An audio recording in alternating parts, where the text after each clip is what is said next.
Supreme কোর্টে digital arrest জালিয়াতি জাল আদালতে নথি ব্যবহার করে ডিজিটাল কেলেঙ্কারির শতপ্রণোদিত মামলা। সুপ্রিম কোর্টের বিচার বিভাগীয় কর্তৃপক্ষের ছদ্মবেশে প্রতারণা, প্রবীণ নাগরিকদের কাছ থেকে অর্থ আদায় যে অভিযোগ, এই সংক্রান্ত একটি মামলা।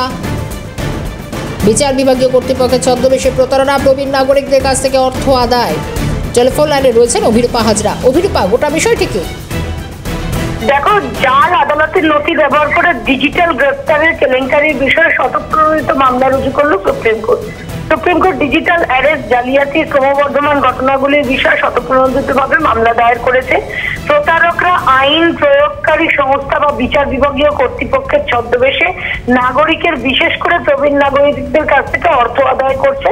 হরিয়ানার আলামবার ৭৩ বছর বয়সী এক মহিলার অভিযোগের ভিত্তিতে এই পদক্ষেপ নেওয়া হয়েছে সুপ্রিম কোর্টের পক্ষ থেকে, এমনটাই জানানো হয়েছে।